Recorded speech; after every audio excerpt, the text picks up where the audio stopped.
Šauniojo kareivio Šveiko nuotykiai pasaulinėme kare. Pirmoji serija Šveikas tampa įtariamuoju. Pagal Jaroslavo Hašeko romaną.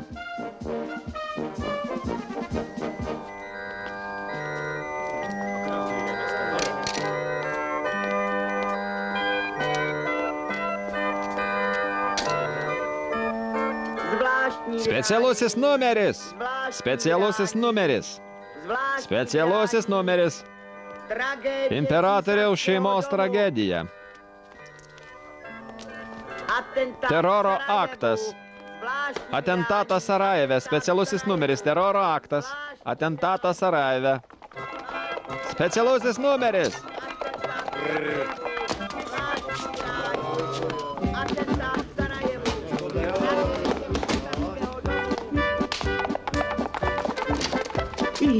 Aš nekaltas. Specialusis numeris. Teroro aktas. Atentatas Sarajeve. Specialusis numeris.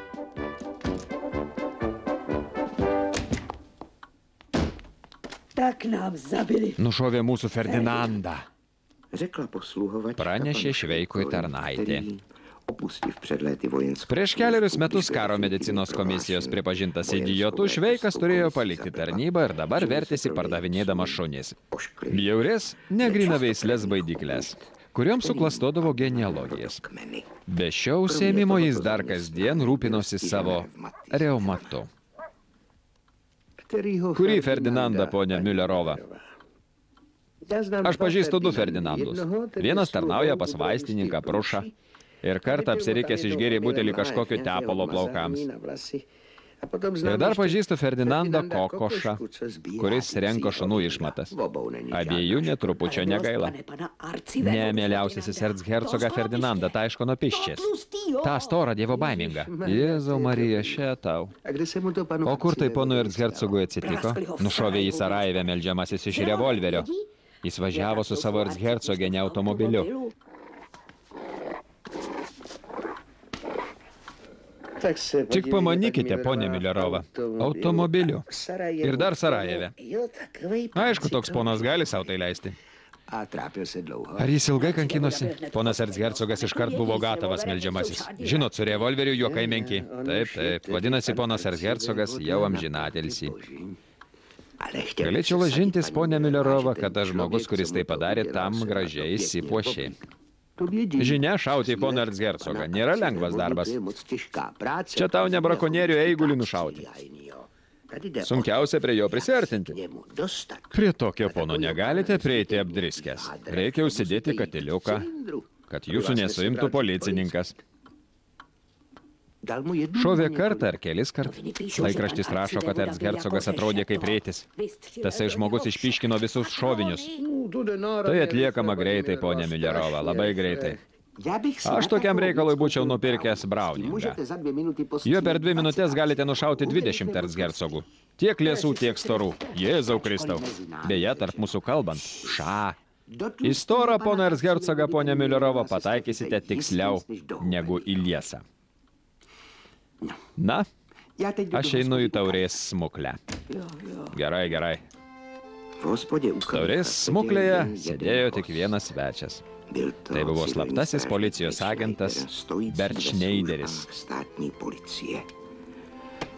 Smuklininkas Palivecas mazgojo indus. O Berčneideris bergždžiai mėgino užmegzti su juo rimtą pokalbį. Graži vasara. Šūdo verta.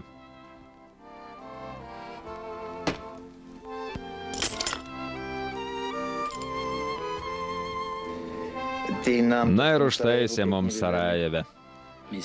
Turit omeny nusliūžėgą? Ten pešasi kiekvieną dieną. Žinia, juk nusliai. Bosnijos Sarajeve, ponė smuklininkė, nušovė ten poną erzhercogą Ferdinandą. Ką į tai pasakysite? Aš į tokius dalykus nesikišu. Tegu pabučiuoja man į užpakalį. Mandagiai atsakė ponas Palivecas. Anksčiau čia kabojo imperatoriaus paveikslas. Teisybę sakote, kabojo. Bet jį dergė musės, todėl nunešiau į palėpę. Žinote, dar kas nors sumanys padaryti apie tai kokią pastabą ir dėl to kils nemalonumų. Aha. Sarajeve dabar turėtų būti labai karšta, ponė smuklininkė. Taip, tokiu metu Bosnijoje ir Hercegovinoje būna baisus karštis. Kai aš ten tarnavau, turėdavo mūsų vyresniajam leitenantui dėti ledą prie galvos. Kuriam pulke jūs tarnavote, ponė smuklininkė? Tokių smulkmenų neprisimenu. Niekada nesidomėjau tokiais niekais.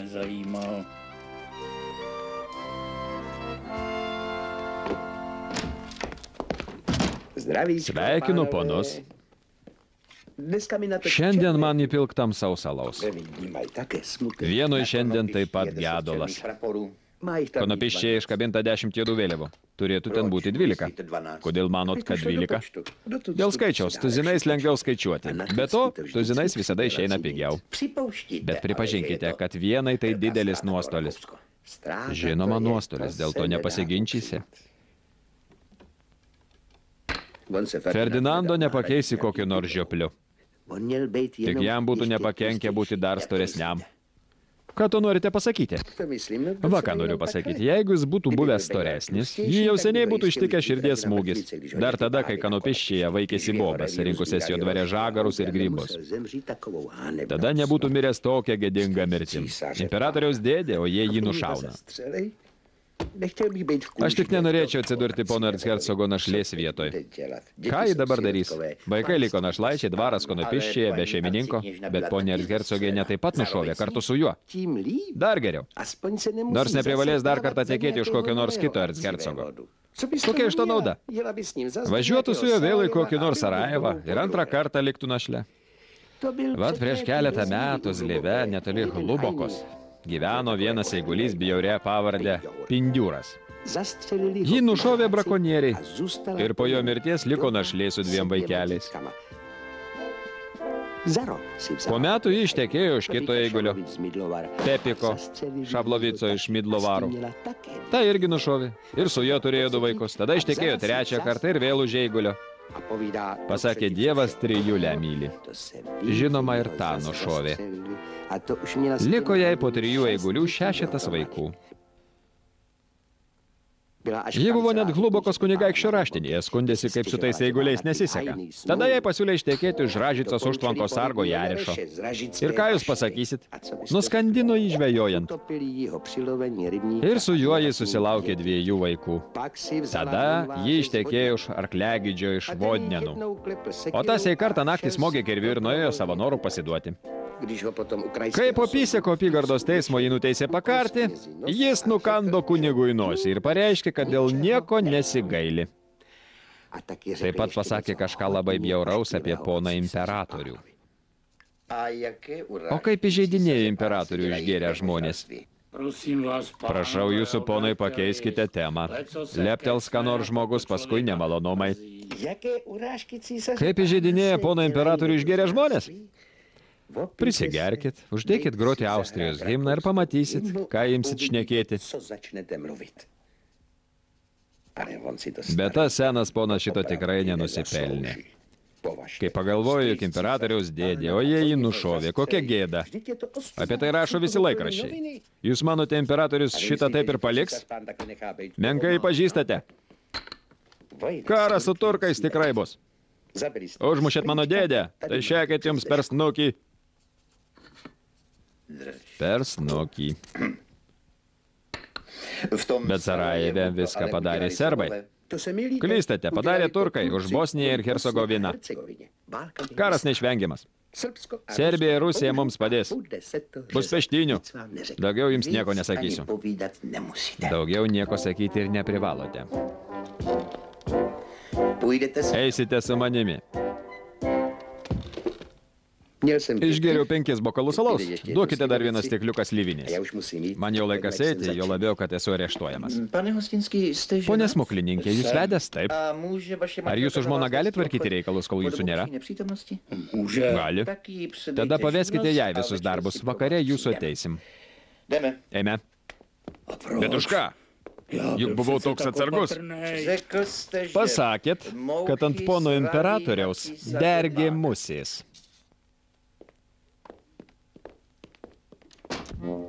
Policijos valdyba. Dėl atentato Sarajeve policijos valdyba buvo kimšte prikimšta kaltinamųjų. Šveikas, įkištas į vieną pirmo aukšto kamerų, rado dar 6 žmonės. Jis pradėjo klausinėti vieną po kitą, už ką jie pasodinti. Iš 5 sėdinčių prie stalo išgirdo beveik tą patį atsakymą. Už Sarajevą, už Ferdinandą. 6, kuris tų 5 šalinosi, atsakė nenoris su jais turėti nieko bendra, kad tik ir jo nepradėtų įtarinėti. Jisgi čia sėdys už plėšikišką bandymą nužudyti vieną Holicijos valstietį. Aš esu nekaltas. Visiems mums nepasisekė. Jeigu atėjo tokie neramus laikai, kai šaudo į erchercogus, nėra ko stebėtis, kad tave veda į policiją. Aš nekaltas. Visa tai daroma triukšmui sukelti, kad Ferdinandui prieš laidotuvės būtų padaryta reklama, bet aš nekaltas. Jėzus Kristus taip pat buvo nekaltas, o ir jį nukryžiavo. Nekaltas žmogus niekada niekur ir niekam nerūpėjo.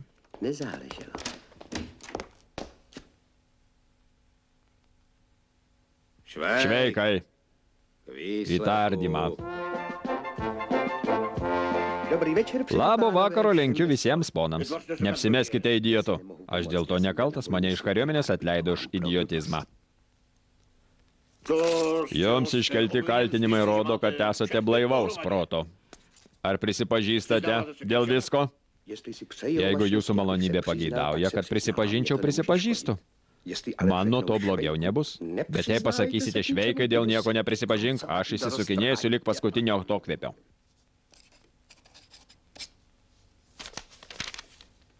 Pasirašykite čia.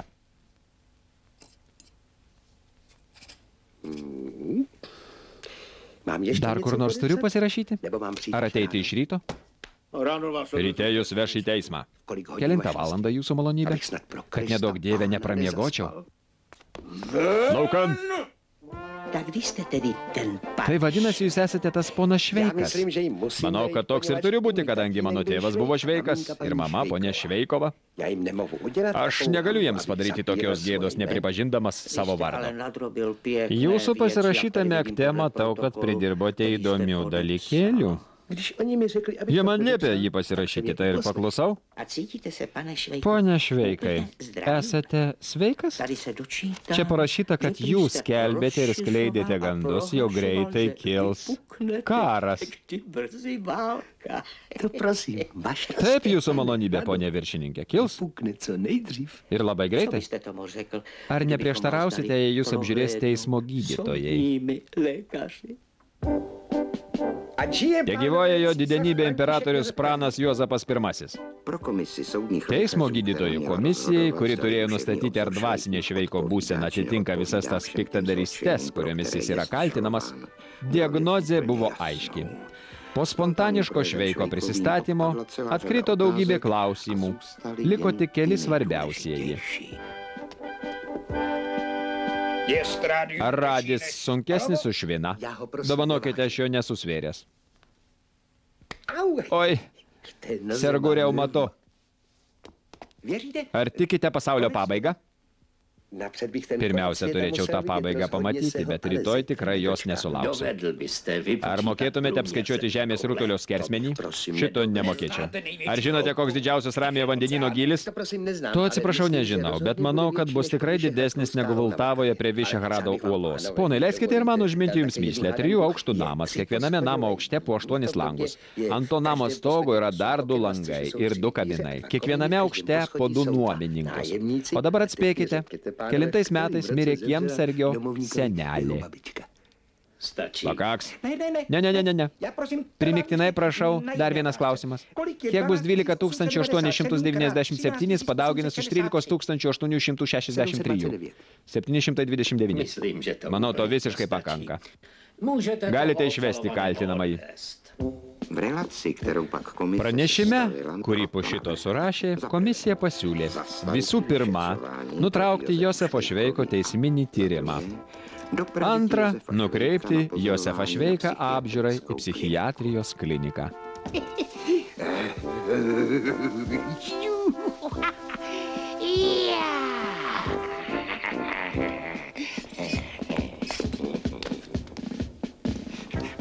Nuostabu. Geriau negu pirtis prie Karlovo tilto. Jei dar nukirptumėt nagus ir nuskustumėt, tai iki visiškos laimės man nieko netrūktų. Ženkite 3 žingsnius. Juk aš liepiau jums žengti 3 žingsnius. Man negaila poros žingsnių viršaus. Ar jūsų psichikos būklė buvo kada nors tyriama?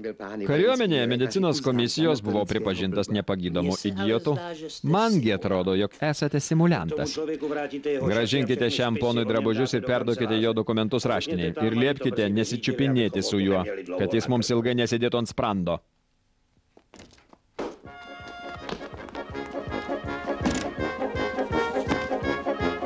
Tegu velniai jūs kur nujoja. Jeigu dar nors kartą čia pakliūsit, tai aš jūs, nieko neklausdamas, perduosiu tiesiai į Hradčano karo teismą. Suprantat? Supratau. Laukan. Tegul Dievas jums už viską atlygina.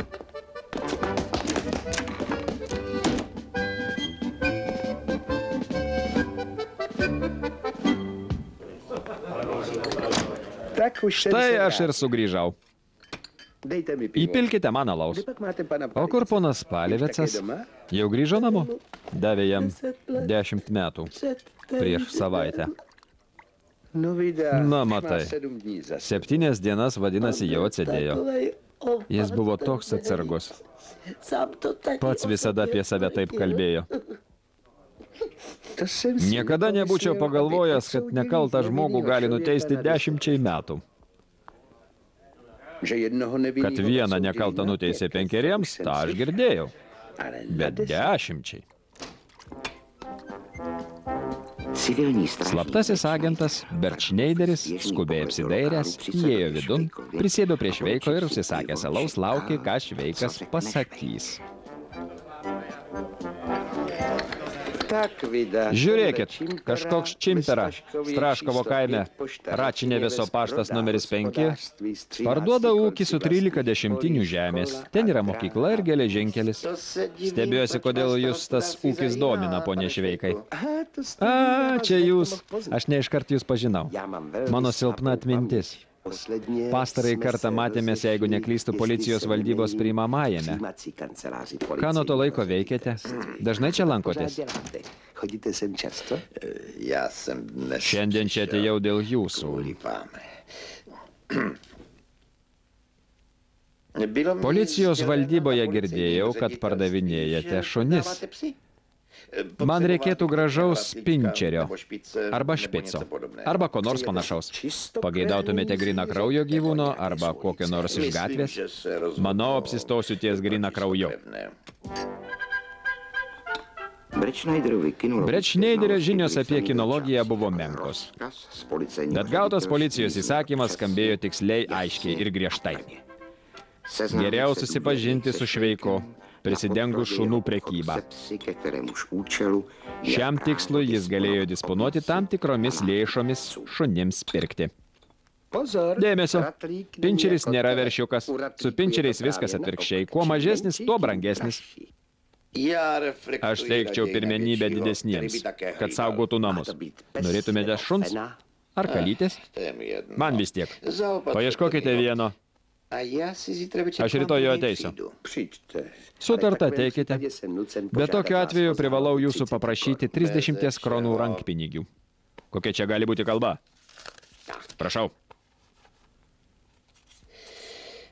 O dabar mes išgersim po 4 vyno mano sąskaitą. Jiems išgėrus Šveikas užsakė po 4 vyno savo sąskaitą. Tada Brečneideris ėmė įtikinėti Šveiką, kad šis jo nebijotų, kad šiandien jis nedirba ir kad šiandien su juo galima kalbėti apie politiką. Šveikas pareiškė, kad smuklėse apie politiką niekada nekalba.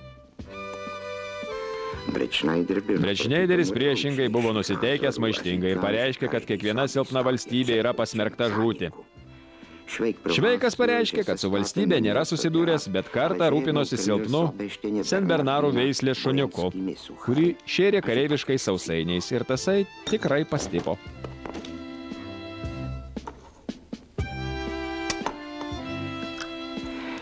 Išgėrus po 5/4, Brečneideris apsiskelbė anarchistu ir klausinėjo Šveiko, kurion organizacijon jam įsirašyti.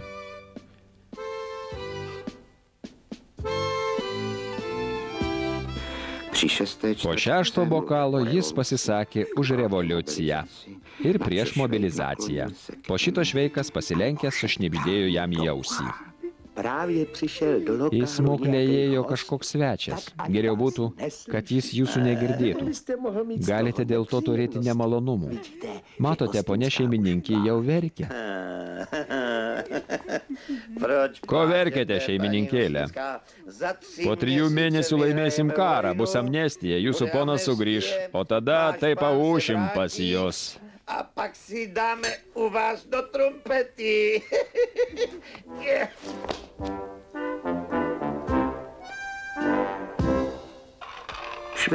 Šveikas susimokėjo taurėje ir grįžo pas savo seną šeimininkę, ponę Miulerovą.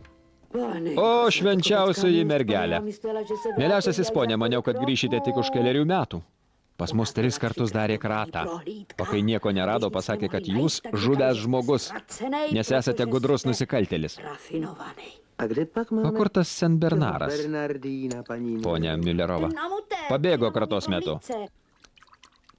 Jis įkando vienam policininkui. Kitas įtempė iš palovio. Prieš tai vienas iš tų ponų pasakė, kad po lovo kažkas kiūto. Tad tam Senbernaro įstatymo vardu liepė išlysti. O kai tas nepanorėjo, jį ištraukė. Senbernaras iš pradžių šoko ant jų, o paskui šovė pro duris. Ir tiek jį tematėm. Jėzau Kristau, dabar jo tikrai ieškos policija. Prisikentėjau nuo tų instancijų, ponė Miulerova. Užtat nepatikėsit, kiek jų dabar čia ateis pirkti šunų.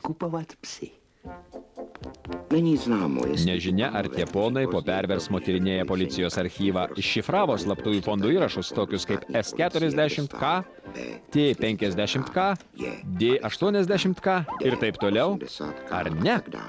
Bet jie be abejonės klydo, manydami, jog STD yra inicialai kažkokių ponų, kurie už 40, 50, 80 ir taip toliau kronų pardavinėjo čekų tautą juodgeltoniam ereliui. S reiškia Senbernarą, T taksą, D dogą. Visus šiuos ir kitus šunis Brečneideris gavo iš Šveiko. Tai buvo šlykščios baidyklės, kurias Šveikas įpirždavo Brečneideriui vietoj grinakraujų šunų. Jam taip ir nepavyko nieko iššnipinėti. Net subtiliausius politinius pokalbius Šveikas nukreipdavo į kalyčių ir šuniukų gydymą. O mitriausios suktos pinklės baigdavosi tuo, kad Brečneideris įsivesdavo iš Šveiko dar vieną maišytos veislės baidyklę.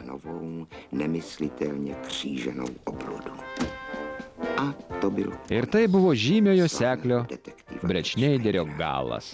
Kai jo bute buvo jau 7 tokios pabaisos, jis susirakino su jomis galinėme kambaryje ir nešėrė jų tol, kol jos jo nesuėdė. Buvo toks kilnus, kad neapsunkino valdžios laidotuvių išlaidomis. Neišneša mano galva. Kaip jis surinks kaulelius, kai reikės stoti prieš paskutinį teismą?